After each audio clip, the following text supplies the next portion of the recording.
والعلم طريق للعلا كل من سار عليه وصلوا سنة الله وهدي الأنبياء وبه عز الرعيل الأول. Alhamdulillah, wassalatu wassalamu ala rasulillah. Muli, assalamualaikum sa lahat ng mga kapatid. Sa pagpapatuloy po ng mga paksa sa Islam na mali ang pagkakaunawa ng ilang mga Muslim, lalong-lalo na ang nag-aangking mga mujahidin. Noong nakaraan na talakay natin ang paksang pagpapatupad ng batas. Sinipin natin ang ilang mga dalil na naglalaman ng utos na halimbawa, hagupitin ninyo, putulin ninyo, patayin ninyo, batuhin ninyo. Hindi po nilinaw sa mga batayang ito kung sino ang tinutukoy ng mga panghalip na ninyo na sila ang magpapatupad ng parusa at kung paano ito ipatupad. Kaya ang akala ng ilang mga Muslim nang inutusan dito na ninyo ay lahat ng mga Muslim. Kaya ang ilan, inilalagay nila ang batas sa kanilang mga kamay sa pag-aakala na sumusunod sila sa utos. Ang propeta mismo atin ang natalakay na siya mismo ang naglinaw na mababasa sa mga hadith. Gayon din ang mga sahaba sa panahon ng apat na mga khulafa nang malinaw na ang mga kaparusahang ito ay ipinapatupad ng imam o pinunong pangkalahatan ng mga Muslim. Narito po ang mga batayang naglilinaw sa mga batayang mutlak na atin ang sinipi noong nakaraan. Wa anihkum bainahum bima anzalallah. Humatol ka o Muhammad sa pagitan nila ng ayon sa ibinaba ni Allah. Sa talatang ito, nilinaw ni Allah subhanahu wa ta'ala na kanyang inobliga o isinatungkulin sa sugo o sa propeta Muhammad sallallahu alaihi wasallam ang paghahatol at pagpapatupad ng hatol bilang siya ang unang pangkalahatang pinuno ng mga Muslim. Gayon din naman natalakay nating mga kapatid na ang sumunod na mga khalifa o mga kahalili ng propeta Muhammad sallallahu alaihi wasallam, ito rin ang kalakaran ng pamamahala ng Islamikong Estado na kanilang ipinatupad. Kailanman hindi ipinahintulot ng Islamikong Estado ang paglalagay ng batas sa kamay ng sinuman. Ngayon mga kapatid, ating tatalakayin ang isa pang paksa na mayroong maling pagkakaunawa ang ilan sa mga Muslim at insyaAllah, lilinawin natin ang tamang kahatulan sa paksang ito ayon sa kahatulang ibinigay ng mga sinauna at makabagong mga ulama. Ang paksang ating tatalakayin ay ang paninirahan sa mga bansang hindi Islamiko o mga bansang mga kafir. Mga kapatid, ang pakikiisa at pakikisalamuha sa kapwa ay likas sa lahat ng tao. Bagkus walang sinuman ang maaaring mamuhay nang sa sarili lamang dahil sa kinakailangan ng bawat isa ang mamuhay na kasama ang kapwa. Gayon din naman, hindi maaaring ang isang tao ay walang pinanggalingang mag-anak, bayan at bansa at likas din sa lahat ng tao ang pagmamahal at pagmamalaki sa pinanggalingan niyang ito. Lalong-lalo kung ang pakikiisa at pakikisalamuha na ito ay alang-alang sa katotohanan at Islam ay ipinag-utos ni Allah sa banal niyang aklat, ang Quran, ang pakikiisa, pakikisalamuha at pagkakaisa. Sinabi ni Allah, wa'tasimu bihablillahi jami'an wa la tafarraqu. Mangunyapit kayo sa loob ni Allah ng sama-sama at huwag kayong magkakahati-hati. Sa isa pang aya, wala takunu kalladhina tafarraqu wa ikhtalafu min ba'di ma ja'ahumul bayyinat wa ulaika lahum adabun azim. Huwag kayong maging gaya ng mga nagkahati-hati at nagkaiba-iba noong matapos na dumating sa kanila ang malinaw na patunay. Ang mga iyon o kung sa kanila ay isang pagdurusang dakila. Ang pagkakaisa ay isang awa sa ating pananampalataya, samantala ang pagkakawatak-watak o pagkakahati-hati ay pagdurusa. Ang pagmamahal po mga kapatid sa sariling bayan ay likas sa tao kahit mapalayo pa siya sa bayang sinilangan na maaaring may mga dahilan. Pero mananatili ang pagmamahal niya dito. Maging ang propeta po, mga kapatid, sallallahu alaihi wasallam, sa panahon na siya ay pinalisan sa sinilangan niyang bayan na yun nga ang Makkah. Kanyang sinabi, "Wallahi innaki la ahabbul biladi ilayya walawla anna qaumaka akhrajuni minki ma kharaj." Sumpa man kay Allah, tunay na ikaw ay pinakamamahal kong bayan. Kung hindi lamang ako pinalayas ng mga tao na nanirahan sa iyo, ay hindi ako lalabas. Dahil sa ang pagmamahal sa bayan ay likas sa tao. Hindi rin ito ipinagbabawal sa Islam. Maliban lamang kung ang pagmamahal sa bayan ay higit sa pagmamahal sa mga kautusan ni Allah, na kung saan sinabi ni Allah, "Qul in kana aba'ukum wa abna'ukum wa ikhwanukum wa azwajukum wa ashiratukum wa amwalun iqtaraftumuha wa tijaratun takhshawna kasadaha wa masakin tardawnaha ahabba ilaykum min Allah wa rasuli wa jihadin fi sabilihi fatarabbasu hatta ya'ti Allah bi amri wallahu la yahdi al-qawmal fasiqin." Sabihin mo, kung ang mga magulang ninyo, ang mga kapatid ninyo, ang mga asawa ninyo, ang angkan ninyo, ang ilang yamang nakamtan ninyo, ang isang pangangalakal na kinatatakutan ninyo ang katumalan nito, at ang ilang tirahang kinalulugdan ninyo ay higit na kaibig-ibig sa inyo kaysa kay Allah, sa sugo niya at sa pakikibaka ayon sa landas niya.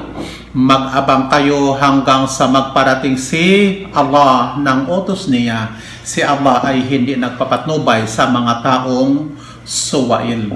Pagkatapos na binanggit ni Allah ang mga asawa ninyo, ang mga kapatid ninyo, ang mga angkan ninyo, ang inyong kalakal at ang jihad, higit ninyong mahal ang mga bagay na banggit ang dinugtong ni Allah bilang babala. Mag-abang kayo, patarabbasu, mag-abang kayo hanggang sa magparating si Allah ng utos niya.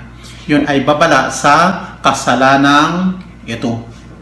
Sa isa pang talata, "Innal ladhina tawaffahumul malaikatu zalimi anfusihim qalu fima kuntum qalu kunna mustad'afina fil ard qalu alam takun ardullahi wasi'atan fatuhajiru fiha faulaika ma'wahum jahannam wasaat masira." Tunay na ang mga kinuha ng mga anghel habang mga lumalabag sa katarungan sa mga sarili nila ay magsasabi ang mga anghel, "Nasaan kayo noon?" Magsasabi sila, "Kami noon ay mga sinisil sa lupa." Magsasabi sila, "Ang lupa ni Allah ba ay hindi malawak upang lumikas kayo roon? Kaya ang mga iyon, ang kanlungan nila ay impyerno."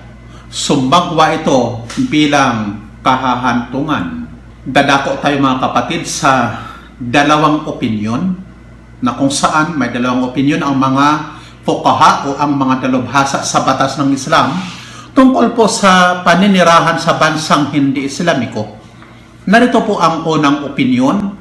Una po sa madhab na al-Maliki, hindi po ipinahintulot sa isang Muslim ang pamumuhay sa anumang bansa na hindi Islamiko kahit nakatitiyak pa siya ng ligtas siya sa anumang mga tukso ng kasalanan at mapapangalagaan niya ang pananampalataya niya. Narito po ang mga ilang batayan nila, na kung saan ang unang batayan ng kanilang sinisipi, sinabi ni Allah, "Innal ladhina tawaffahumul malaikatu zalimi anfusihim qalu fima kuntum qalu kunna mustad'afina fil ard qalu alam takun ardullahi wasi'atan fatuhajiru fiha faulaika ma'wahum jahannam wasaat masira." Tunay na ang mga kinuha ng mga anghel habang mga lumalabag sa katarungan sa mga sarili nila ay magsasabi ang mga anghel, "Nasaan kayo noon?" Magsasabi sila, "Kami noon ay mga sinisil sa lupa." Magsasabi sila, "Ang lupa ni Allah ba ay hindi malawak upang lumikas kayo roon? Kaya ang mga iyon, ang kahantungan nila ay impyerno." Sumagwa ito bilang kahahantungan. Ilal mustad'afina minar rijali wan nisa'i wal wildani la yastati'una hilatan wala yahtaduna sabila. Maliban sa mga sinisiil, kabilang sa mga lalaki, mga babae at mga bata na hindi nakakaya ng isang kaparaanan, hila, at hindi napapatnubayan sa landas. Faulaka asallahu ay ya'fuwa anhum wa kana Allahu afuwan ghafura. Sapagkat ang mga iyon, harinawa si Allah ay magpapaumanhin sa kanila, laging si Allah ay mapagpaumanhin, mapagpatawad. Ayon po sa mga talatang ito ng banal na Quran, mga kapatid, na inapi ng isang Muslim, siya avalim sa kanyang sarili, ang kanyang sarili, dahil sa pamamagitan ng paninirahan sa lugar ng mga musyrik na nakakaranas ng paniniil, bagaman may kakayahang lumikas patungo sa ibang lugar na maaaring maipamuhay ng malaya ang pananampalataya niya. Binabalaan ang lahat sa talatang ito, maliban lamang sa mga walang kakayahan. Sa hadith naman na kanilang pinagbabatayan, sinabi ng propeta sallallahu alaihi wasallam, ana bari'un min kulli muslimin yuqimu baina dhahranil musyrikin. Wala akong kinalaman, bari, sa bawat muslim na naninirahang kasama ng mga musyrikin. Ipinapahiwatig po sa hadith na ito na obligadong iwanan ang mga bansa ng mga musyrikin o pangmanirahan sa mga bansa ng mga Muslim, sapagkat ang Muslim na naninirahan sa mga bansang hindi Muslim ay makakaranas ng mga tukso ng kasalanan at makakakita ng mga kasamaan at bisyo, yung mga bisyo na ipinagtatanggol mismo ng mga batas ng hindi Islamikong pamahalaan.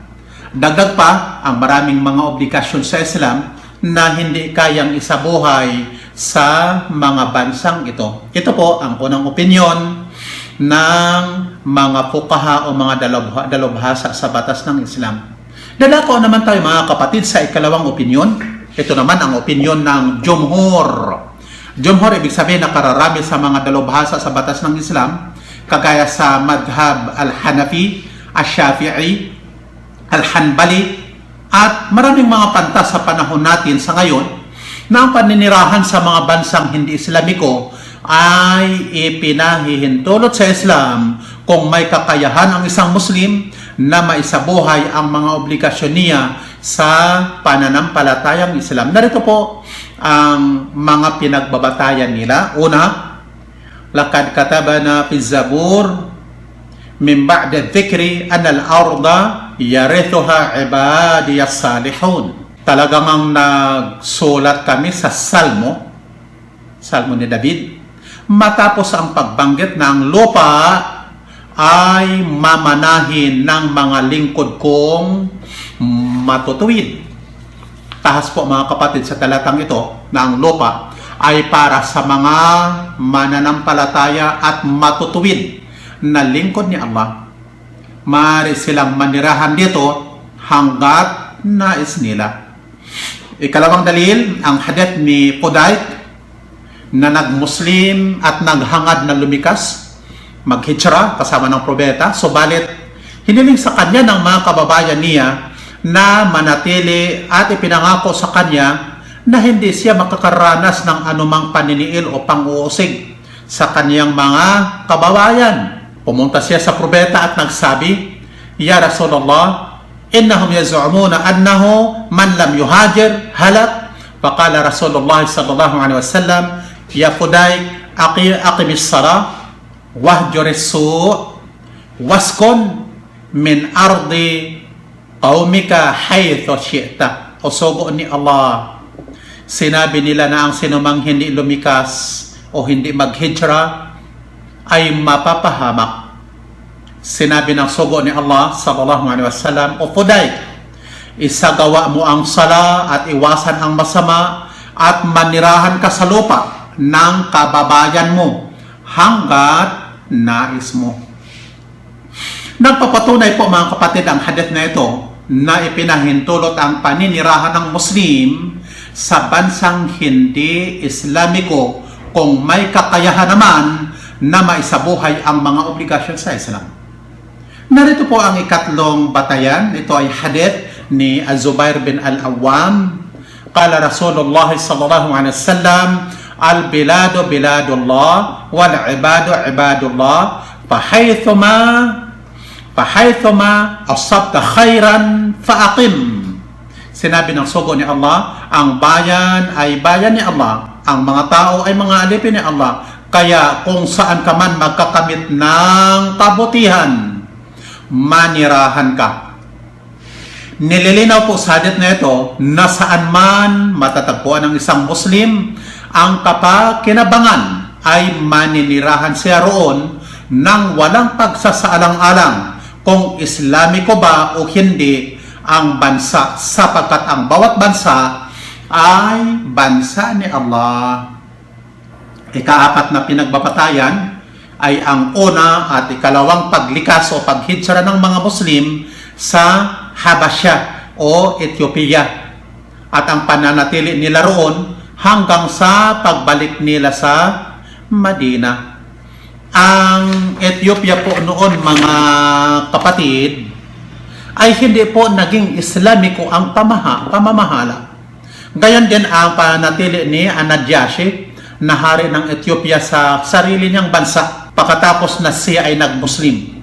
Hanggang sa namatay na ang hari na ito na nanatili sa sarili niyang bansa, na ang propeta mismo ay nagsala sa kanya ng salatul janaza sa Madina. Sa panahon natin sa ngayon, mga kapatid, lahat ng bansa sa mundo ay may mga nagmumuslim, kahit pa sa mga bansang naniniil ng mga Muslim. Iba't iba po ang kalagayan ng mga Muslim na ito sa iba't ibang bansa. Mayroon sa kanila na nagtatamasa ng katarungan sa makatarungang pamamahala na lubusan nilang naisasabuhay ang Islam. Mayroon namang limitado lamang sa mga katuruan ng Islam ay naisasabuhay, at mayroon din namang sukdolan ang pang-uusig sa mga Muslim. Naranasan po ng mga bansang Muslim ang iba't ibang kagipitan at mga sakuna na naging dahilan ng pangingibang bansa ng marami sa kanila. Marami sa kanila ay nanatili na rin sa bansang lilipatan sapagkat doon na nagkaugat ang pamumuhay nila sa paglipas ng mahabang panahon at nawala na rin ang kakayahang bumalik sa orihinal nilang bansa sa iba't iba ring kadahilanan. Dahil dito, tumibay ang opinyon na ipinahintulot ang paninirahan sa mga bansang hindi Islamiko upang maisakatuparan ang iba't ibang mga kapakinabangan at mahadlaga naman ang mga kasiraan. Lalo-lalo pa na ang jumhur ng mga sinauna at napapanahong mga ulama o mga dalubhasa sa batas ng Islam ay kumikiling po sa opinyong ito. Narito po ang katwiran. Una, ang talatang pinagbabatayan sa pagbabawal ay hindi po tahasang nagbabawal ng paninirahan sa mga hindi Islamikong bansa lamang. Bagkus ayon sa tafsir ni Ibn Kathir, ganito po ang ating mababasa: Innal ayatal karimata amatun fi kulli man aqama bayna dhahranil musyrikin wa huwa qadirun 'ala al-hijra wa laysa mutamakkinan min iqamati ad-din fa huwa zalimun li nafsihi murtakibun haraman bil ijma'. Ang talata ay pangkalahatan para sa bawat naninirahang kasama ng mga musyrikin na may kakayahang lumikas at walang kakayahang maisabuhay ang pananampalataya. Siya ay lumalabag sa katarungan ng sarili niya, gumagawa ng isang haram ayon sa napagkasunduan ng mga pantas o mga dalubhasa sa batas ng Islam. Ikalawa po ang hadith ng propeta sallallahu alaihi wasallam, kapatid, na atin ang sinipi: ana bari min kulli muslimin yuqimu baina dhahranil musyrikin. Qala anul Hafiz bin Hajar wa hada mahmulun ala man la ya'man ala dini. Ako ay walang kinalaman sa bawat Muslim na naninirahang kasama ng mga musyrikin. Sinabi ni Al-Hafidh bin Hajar, ito ay para sa mga hindi nakatitiyak sa seguridad ng pananampalataya niya. Dahil dito, ipinahintulot ng propeta sa isang nag-Muslim na manirahang kasama ng mga kababayan niya kung may kakayahan naman na maisa sa buhay ang mga obligasyon sa Islam ayon sa hadith ni Pulaik na atin ang sinipit. Isa pa, ang original po na kahulugan ng hadith na ang propeta ay walang kinalaman o bari sa mga Muslim na naninirahang kasama ng mga musyrikin kapag napatay sila ng mga Muslim nang hindi sinasadya sa digmaan dahil sa naninirahan silang kasama nila. Ibig sabihin, nang walang kinalaman o ako ay bari, sabi ng propeta, ay hindi mananagot sa kabayarang diya. Yung diya o bayad pinsala ng mapapatay na mga Muslim nang hindi sinasadya. Ito po ay hinggil sa mga nag-Muslim sa isang bayan noon at nananatiling namumuhay na kasama ng mga musyrikin hanggang sa naganap ang digmaan sa pagitan ng mga musyrikin at mga Muslim. Napapatay ng mga Muslim ang mga nag-Muslim nang hindi nakikilala na sila ay mga Muslim. Ang kahulugan pong ito, mga kapatid, hindi na maipapatupad sa panahon natin sa ngayon at hindi rin angkop sa mga Muslim na naninirahan sa bansang hindi Islamiko. Isa pa, magkaiba po noong unang panahon ang digmaan kung ihambing sa ngayon. Noong unang panahon, ang mga mandirigma at mga sibilyan ay sama-samang naninirahan sa isang syudad na kung saan ang syudad na ito ay napapaligiran ng mga muog. Samantala ngayon ay wala ng muog na nakapaligid sa syudad at magkahiwalay ang sibilyan at sandatahang puwersa ng bawat bansa. Ang pagpili sa ikalawang opinyon ng mga dalubhasa sa Islam ay kapag ang isang Muslim ay may kakayahang maipatupad sa buhay niya ang obligasyon sa Islam, maturuan ang mga anak niya sa Islam at maipangaral ang Islam sa bayan niya. Sa mga Muslim naman na hindi nakakatiyak na magampanan ang mga obligasyong ito at may kakayahan sa paglikas, nararapat sa kanila na lumikas tungo sa Islamikong bansa o bansang hindi Islamiko, subalit makatarungang bansa, o mas magaan ang paniniil sa mga Muslim at mas magaan ang mga tukso sa kasalanan. Ang dahilan, maging ang mga naturingang mga Islamikong bansa ay hindi po magkapareho, mga kapatid, ang kalagayan ng mga Muslim. May mga bansang Muslim na lubusan ang kalayaan ng mga Muslim sa pagsasabuhay ng Islam. Mayroon namang limitado at mayroon namang mas masahol pa sa isang bansang hindi Islamiko ang pang-uusig sa mga relihiyosong Muslim. Ang salita ng mga sinaunang ulama tungkol sa pagkaobligado ng hijra mula sa mga bansang kafir patungo sa mga bansang Muslim ay angkop lamang noong unang panahon sapagkat mayroon pa po, mga kapatid, na khilafah o Islamikong estado na kumakandong sa bawat Muslim at ang lahat ng mga bansang Muslim noon ay isang bansa lamang. Subalit, sa panahon po natin sa ngayon, ang problema, halos kabaliktaran na ang sitwasyon. Napakaraming mga Muslim ang nakakaranas ng matinding paniniil dahil sa relihiyon sa sarili niyang bansang Muslim mismo na napilitang lumikas patungo sa isang bansang kafir na malamang nakakatamasa sa bansang iyon ng kalayaan sa pagsasabuhay ng Islam at pagdadakwa na kung saan ay ipinagkait sa kanya sa naturingang bansang Muslim. Kaya ang masala na ito o ang usaping ito ay hindi maaaring maipatupad sa pangkalahatang kafir na bansa o Muslim na bansa dahil sa pagkakaiba ng kalagayan ng mga Muslim sa bawat bansa, Musliman o bansa na kafir, sapagkat ang bawat isa ay mayroon pong sariling kahatulan na sang-ayon sa kalagayan niya. Kaya sinabi ni Allah, illal mustad'afina minar rijali wan nisa wal wildan la yastati'una hilatan wa la yahtaduna sabila. Maliban sa mga minamahina o mga sinisiil, kabilang sa mga lalaki, mga babae at mga bata na hindi nakakakaya ng isang hila o kaparaanan at hindi napapatnubayan sa landas. Magkaiba po ang mayroong hila ayon sa aya na ating binasa. Mayroong kaparaanan at walang kaparaanan. Magkaiba ang malakas sa mahina at ang mayaman sa mahirap. Kaya nagkakaiba ang kahatulan sa pagkakaiba ng kalagayan at ito ay nakadepende po sa tinatawag na kawaid o tinatawag na kaida syari'iyya o mga panuntunan ng batas sa pagsasaaktwal nito sa napapanahong kalagayan ng mga Muslim. Halimbawa po sa mga pamantayan ng batas, darul mafasid muqaddam ala jalbil masalih. Ang pagpipigil sa mga kasiraan ay nauuna sa pagkakamit ng mga kapakinabangan.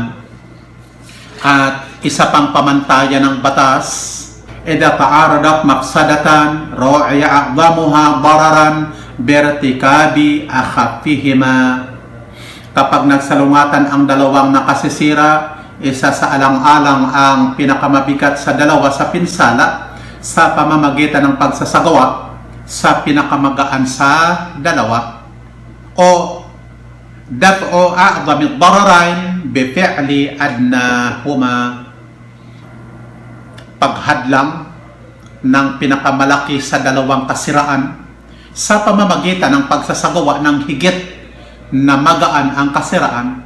At iba pa pong mga panalitan ng mga ulama sa pamantayan po ng batas na ito, nakagaya sa yukhtaru ahwanu syarrain ad-dararul asyad yuzadu bid-dararil akhaf.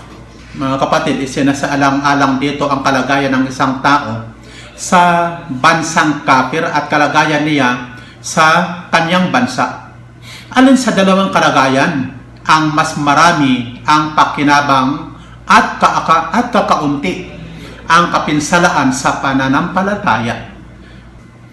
Mga kapatid, sa mga Muslim naman na dating naninirahan sa tunay na Islamikong sosyudad at pagkatapos ay lumikas upang manirahan sa mga bansang kafir.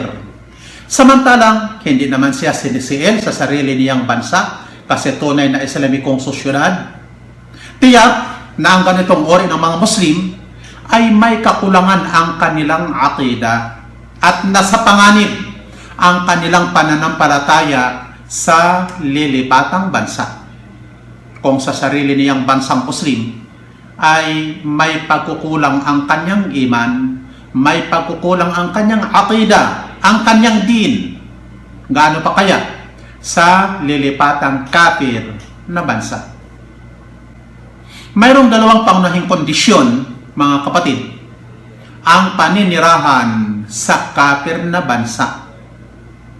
Unang kondisyon, na nakatitiyak ka na mapapangalagaan mo ang iyong din dahil sa may kaalaman ka at iman at maiwasan ang paglihis at pagkaligaw sa paniniwala o prinsipyo. Dahil sa kaalaman na ito at iman, nasa iyo ang pagmamahal sa Islam at mga Muslim. Nakabaliktara naman sa mga hindi Muslim na nasa puso mo ang pagkasuklam sa mali nilang prinsipyo o paniniwala. Dahil ang pagmamahal po sa mga kupar na naging matalik na kaibigan, kung minsan mga kapatid, ay nakakaligtaan ng isang Muslim ang pagkasuklam sa mali nilang ideolohiya o paniniwala. At ito ay kabilang sa nakasisira ng Islam, kabilang po sa nawaqidul Islam, na kung saan sinabi ni Allah, la tajidu qauman yu'minuna billahi wal yawmil akhir yuwadduna man hada Allah wa rasulahu walau kanu aba'ahum aw abana'ahum aw ikhwanahum aw ashiratahum. Hindi ka makatatagpo ng mga taong sumasampalataya kay Allah at sa huling araw na nagmamahal sa sinumang sumasalansang kay Allah at sa sugo niya, kahit pa man ang mga ito ay mga magulang nila, o mga anak nila, o mga kapatid nila, o angkan nila. Kaya, kapag sumampalataya ang isang tao sa Islam, dahil po sa kaalaman mga kapatid, tiyak na mamahalin niya ito at mamahalin niya ang mga Muslim na tumatangkilik ng Islam. Ano ang magiging resulta? Hindi niya mamahalin o kasusuklaman niya ang sinumang kumakalaban sa Islam at mga Muslim. Ito pang resulta. O ayon sa aya, ay hindi niya mamahalin ang sumasalansang kay Allah at sa sugo niya, kahit pa man ang mga ito ay mga magulang nila, o mga anak nila, o mga kapatid nila, o angkan nila. Kaya sinabi ni Allah, Ya ayyuhalladhina amanu, la tattakhidul yahuda wan nasara awliya, ba'duhum awliya'u ba'd, wa ma yatawallahum minkum fa innahum minhum, innallaha la yahdil qawmal zalimin. O mga sumampalataya, huwag kayong gumawa sa mga Hudyo at mga Kristiyano bilang mga katangkilik. Ang ilan sa kanila ay mga katangkilik ng iba. Ang sinumang tumatangkilik sa kanila kabilang sa inyo, tunay na siya ay kabilang sa kanila. Tunay na si Allah ay hindi nagpapatubay sa mga taong tagalabag sa katarungan. Ang katangkilik na tinutukoy dito sa aya na ating binasa ay minamahal na kaibigan, matalik, at tinatangkilik mo pati ang kanyang prinsipyo at paniniwala. Ang gumagawa lamang nito ay mga Muslim na sinabi ko na may pagkukulang sa kanilang kaalaman sa aqida. Kaya sinabi ni Allah sa sunod na aya, فَتَرَى الَّذِينَ فِي قُلُوبِهِمْ مَرَضٌ يُسَارِعُونَ فِيهِمْ يَقُولُونَ نَخْشَى أَن تُصِيبَنَا دَائِرَةٌ فَعَسَى اللَّهُ أَن يَأْتِيَ بِالْفَتْحِ أَوْ أَمْرٍ مِنْ عِنْدِهِ فَيُصْبِحُوا عَلَى مَا أَصَرُّوا فِي أَنفُسِهِمْ نَادِمِينَ. Kaya nakikita mo ang sa mga puso nila ay may karamdaman na nagmamalapit sa pagtangkilik. Sa mga iyon na mga nagsasabi, natatakot kami na may tumama sa amin ng isang pananalanta. Ngunit harinawang si Allah ay magdala ng pagwawagi sa isang utos mula sa ganang kanya. Kaya sila, dahil sa inililihim nila sa mga sarili nila, ay magiging mga nagsisisi. Ang isang Muslim na naninirahan sa isang makatarungang bansang Muslim, hindi naman inuusig dahil sa pagsasabuhay niya ng kanyang pananampalataya, siya ay may problema sa kanyang iman. At ayon sa aya na ito, siya ay may sakit sa puso o isang munafik na nagdadali-daling makipagkaibigan sa mga Hudyo at Kristiyano sapagkat kumikiling ang kanyang pagmamahal sa mga kafir na ito sa halip na pagmamahal sa mga Muslim at relihiyong tinatangkilik ng mga Muslim ang Islam. Sinabi naman ng Propeta sallallahu alaihi wasallam, "Inna man ahabba qauman fahuwa minhum. Al-mar'u ma'a man ahab." Ang sinumang nagmamahal sa isang pangkat ng mga tao, siya ay kabilang sa kanila. Ang tao ay kasama sa sinumang minamahal niya. Kaya, mga kapatid, ang pagmamahal sa mga kalaban ng Islam ay pinakamatanganin sa isang Muslim. Sapagkat ang pagmamahal na ito ay magiging pagmamahal na rin o pagsang-ayon sa mali nilang kaugalian, ideolohiya at paniniwala. Ang pagsang-ayon sa mali ay pagtalikod po sa tama. Kaya sinabi ng Propeta, ang sinumang nagmamahal sa isang pangkat ng mga tao, siya ay kabilang sa kanila. Dadako po tayo sa ikalawang kondisyon, kakayahang mailantad ang pananampalataya sa pamamagitan ng pagsasabuhay ng Islam nang walang makapipigil sa kanya. Walang makapipigil sa kanya sa pagsasala sa jamaa, pagsasala ng Jum'a at lahat ng mga katuruan ng Islam. kung hindi niya ito mailalantad, hindi rin ipinahintulot sa kanya ang paninirahan sa bansang iyon. Bagkos ay obligado sa kanya ang paghitsra tungo sa Islamikong bansa kapag mayroon siyang kakayahan na kung saan sinabi ni Ibn Qudama al-Maqdisi, mahaba itong kanyang sinabi, na kung saan atin ang babasahin ang kanyang pagkakasalin. Sinabi niya, sa paghitsra ay may mga ori ang mga tao. Isa dito, obligado sa kanya kapag siya ay kabilang sa mga may kakayahang maghitsra at hindi niya maaaring ilantad ang kanyang pananampalataya. Hindi niya may sasagawa ang mga obligasyon sa din na kasama ang mga kupar. Ang ganitong ori ay obligado sa kanyang hitsra.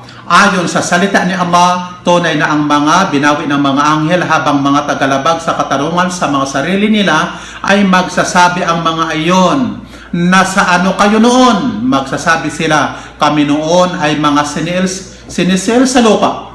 Magsasabi sila, tuna, hindi ba nangyayaring ang lupa ni Allah ay malawak para lumikas kayo roon? Kaya ang mga iyon ay ang kanlungan nila ay impyerno at masagwa ito bilang kahahantungan. Ito ay matinding babala na nagpapahiwatig ng pagkaobligado sa kanya ng hijra sapagkat ang pagsasagawa ng mga obligasyon sa din ay obligado sa may kakayahan at ang hijra ay kabilang sa mga kinakailangan upang ang obligasyon ay makumpleto. Ang anumang bagay na hindi nakukumpleto ang obligasyon, maliban sa bagay na ito rin ay obligado. Ang huling binanggit ng Sheikh, ito ay kaida pa rin sa batas o panuntunan ng batas. Makikita natin sa unang salita ni Ibn Qudama al-Maqdisi. Sa sinabi niya, obligado sa kanya kapag siya ay kabilang sa mga may kakayahang maghitsra at hindi niya maaaring ilantad ang kanyang pananampalataya. Na ang hitsra, sa salitang ito ng alama, nagiging obligado sa isang Muslim sa 2 kondisyon. Una, may kakayahang maghitsra at ang ikalawa, walang kakayahang maisabuhay ang mga katuruan ng Islam ng lantaran. Pagkatapos ng 2 kondisyong ito, ang mga naninirahan sa Darul Kufr po ay may mga ori. At gusto ko lamang basahin ng mabilisan ang mga oring ito. Una, naninirahan sa layuning pagdadakwa. Pangalawa, naninirahan sa layunin ng pag-aaral sa kalagayan ng mga kupar. Mapag-aralan ang kabulaanan ng kanilang aqida at masama nilang kultura. Ikatatlo, panirahan dahil sa pangailangan ng Islamikong Estado na kagaya po sa ugnayan ng Estado ng Islam sa mga estadong kafir na kagaya sa mga kawani ng imbahada. Ikaapat, paninirahan sa layuning personal na kagaya sa negosyo o paggagamot. Ikalima, panirahan sa layunin ng pag-aaral. Ngayon mga kapatid, dadako po tayo sa walang kakayahan sa paglikas. Kahit ang mga Muslim po na naninirahan sa mga bansang mapaniil, hindi makatarungang mga bansa at walang kakayahang lumikas patungo sa Islamikong bansa o makatarungang bansa, isabuhay nila ang mga katuruan ng Islam ayon po sa abot ng makakaya nila na kung saan sinabi ni Allah, "Fattaqullaha mastata'tum." Kaya mangilag kayong magkasala kay Allah sa abot ng makakaya ninyo. Ang ibig sabihin na mangilag magkasala kay Allah, sundin ninyo ang mga inuutos ni Allah at iwasan ang mga ipinagbabawal sa lahat ng inyong kakayahan.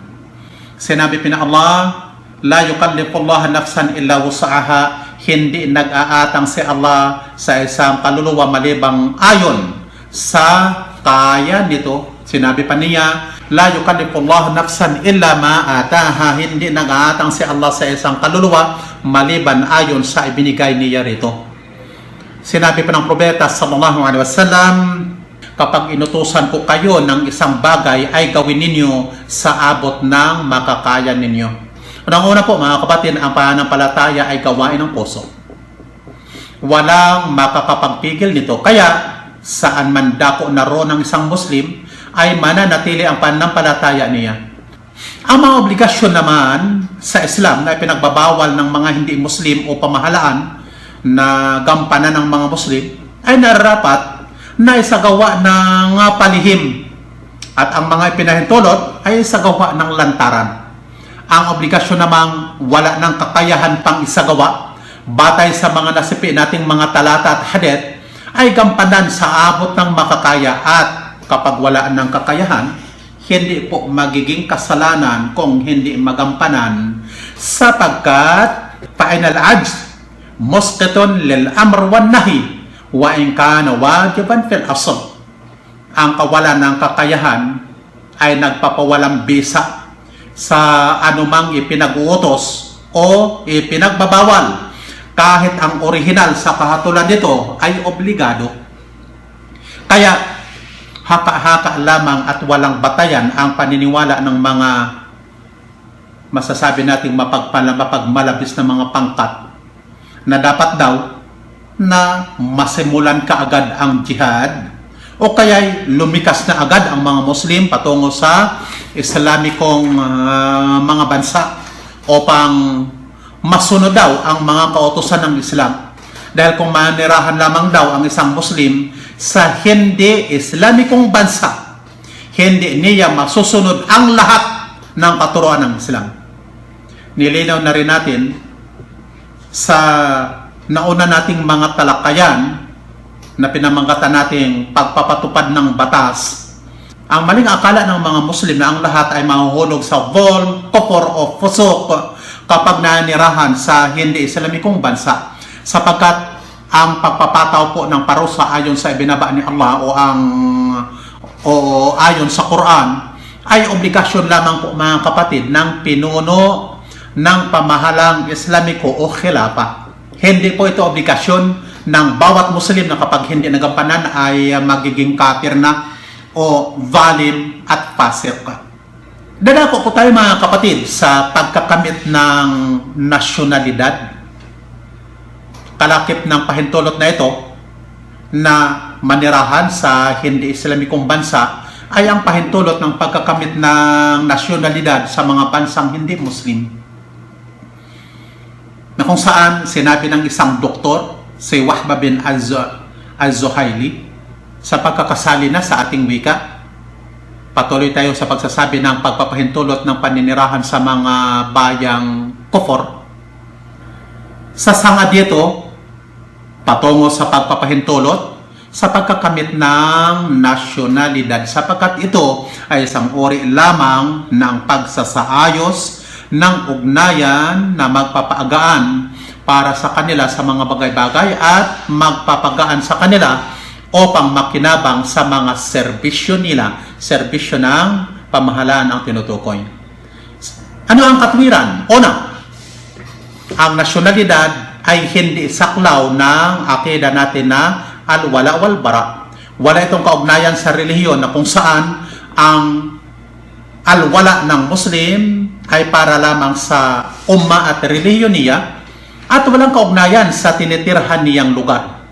Ang nasyonalidad ay may kaugnayan lamang sa tinitirhang bansa na kung saan mga kapatid ay pinagsasama-sama ng isang bansa ang iba't ibang relihiyon, sikta at magkaibang paniniwala na kagaya sa ating bansa.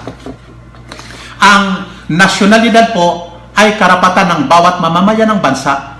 Ito ay karapatang sibil bagkus ay ipinahayag ng karamihan sa mga bansang hindi Muslim na ito na ang pamahalaan nila ay walang kaugnayan sa relihiyon. Ikalawa po na katwiran, ang nasyonalidad po ay dokumento na magtataguyod sa nagdadala nito ng pamaligaang paninirahan sa bansa na nagkaloob nito sa kanya. Nagtataguyod din ito sa kalayaan ng pagkilos, pagpapalipat-lipat ng lugar at mga karapatan at tungkulin na makakatulong sa pangangalaga ng 5 daruriyat. Yung 5 nating daruriyat, ang din, buhay, ari-arian, kapurihan, mag-anak at otak o isip. Nagkakaloob din ito ng kalayaan sa paninirahan sa bansa at kalayaan sa paglalakbay sa iba pang bansa kapag nakaranas ng panggigipit sa relihiyon sa bansang nagkaloob sa kanya ng nasyonalidad. Mahigit 1/3 po ng mga Muslim sa ngayon sa mundo ay nanirahan sa mga bansang hindi Muslim.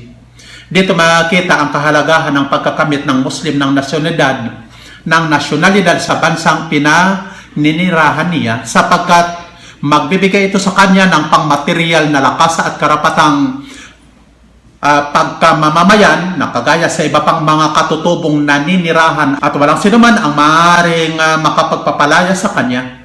Mayroon siyang karapatang lumahok sa halalan at iba pang mga karapatan.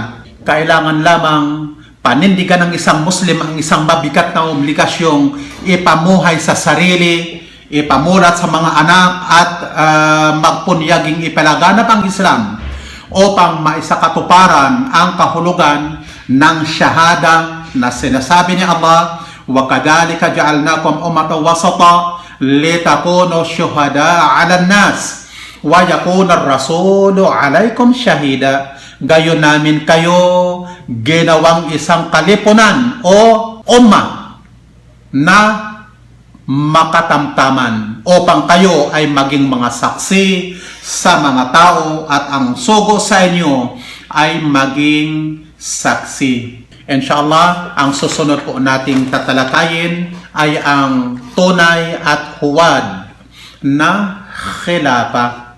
Subhanakallahumma wa bihamdika asyhadu an la ilaha illa ant astaghfiruka wa atubu ilaik. Wassalamu alaikum warahmatullahi wabarakatuh.